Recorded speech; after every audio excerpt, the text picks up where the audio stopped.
नमस्कार मित्रांनो, मी गणेश मानकर. इग्नाइट अकॅडमीच्या या व्हिडिओमध्ये मी तुम्हा सर्वांचे स्वागत करतो. जलसंपदा विभाग म्हणजे WRD संदर्भात एक नवीन अपडेट जी आहे तर ते आलेली. याचा एक RTI फाईल करण्यात आला होता आणि या RTI मध्ये आपल्याला सिव्हिल जेई, मेकॅनिकल जेई आणि इलेक्ट्रिकल जेई यांच्यासाठी किती जागा रिक्त आहेत, किती वॅकन्सी आहेत याच्याविषयी माहिती जी आहे तर ती मिळते. तर ती संपूर्ण माहिती आपण आजच्या या व्हिडिओमध्ये जी आहे तर ते बघणार आहोत. तत्पूर्वी RTI ची लक्षात घ्या, लवकरच 461 जागांची जाहिरात जी आहे तर ती येणं अपेक्षित आहे. त्याच्यामध्ये ग्रुप सी अंतर्गत ही सर्व पदं भरली जाणार आहेत. आजच इग्नाइट अकॅडमीचं ऍप्लिकेशन डाउनलोड करून तुम्ही या बॅचेसला जे आहे तर ते इनरोल करू शकतात. लक्षात घ्या, बघा हा RTI जो आहे तो फाईल करण्यात आला होता. या RTI मध्ये प्रामुख्याने त्यांना कनिष्ठ अभियंता स्थापत्य, कनिष्ठ अभियंता यांत्रिकी आणि कनिष्ठ अभियंता विद्युत तर यांची डिसेंबर 2025 पर्यंत, लक्षात घ्या डिसेंबर 2025 पर्यंत किती पदं रिक्त आहेत त्या विभागात याच्याविषयी माहिती जी आहे तर ती विचारण्यात आली होती. त्याच्यामध्ये असं कळतं की एकूण या इंजिनिअरिंगची 1954 पदं आपल्याला इथं रिक्त पाहायला मिळतात. त्याच्यापैकी सगळ्यात जास्त 1534 एवढी पदं काय कोणाची आहेत? सिव्हिल जेईची.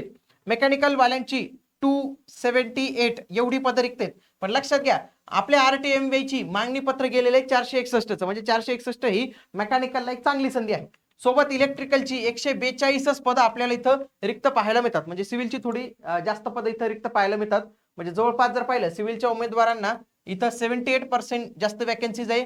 मेकॅनिकलला 14% आणि इलेक्ट्रिकलला फक्त 7% वॅकन्सी जी आहे तर ते आपल्याला इथं बघायला मिळू शकते.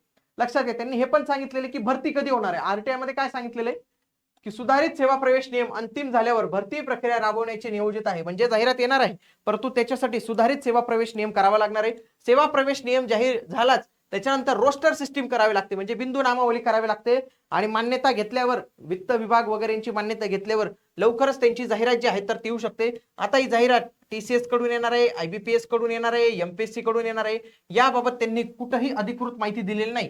परंतु तुम्ही जर मागे पाहिलं असेल, मागे एक न्यूज आली होती की त्याच्यामध्ये डायरेक्ट 14,000 जागा ही जलसंपदा विभागात भरण्यात येणार आहे आणि त्याच्यामध्ये परीक्षा ही IBPS कडून घेण्यात येणार आहे असं त्यांनी दिलेलं होतं. परंतु ते फक्त न्यूज मध्ये होतं. असं कुठलंही ऑफिशियल अजून त्या डिपार्टमेंटने सांगितलं नाही की आम्ही TCS घेणार आहोत, IBPS घेणार आहोत, MPSC घेणार आहोत किंवा कोणती संस्था यांची परीक्षा जी आहे तर ते घेणार आहे. म्हणून आता हे जे न्यूज मध्ये आलेलं होतं तर त्याच्यानुसार आपण म्हणू शकत नाही फिक्स की हे IBPS जे आहे तर ते घेणार आहे. परंतु तुम्ही तुमचा अभ्यास जो आहे तर तो चालू ठेवला पाहिजे.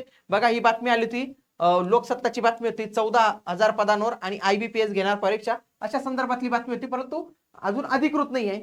14,000 पण माहित नाहीये. परंतु आता आपल्याला जे काही RTI दिसलं तर त्याच्यामध्ये तेवढी पदं रिक्त आपल्याला बघायला मिळतात. ओके, RTI च्या बॅचेस आता आपल्याकडे अवेलेबल आहेत. बघा हा RTI मध्ये ही संपूर्ण माहिती तुमच्यासाठी आपण अवेलेबल करून दिली होती. भेटूया पुढील व्हिडिओमध्ये. तोपर्यंत जय हिंद, जय महाराष्ट्र, धन्यवाद.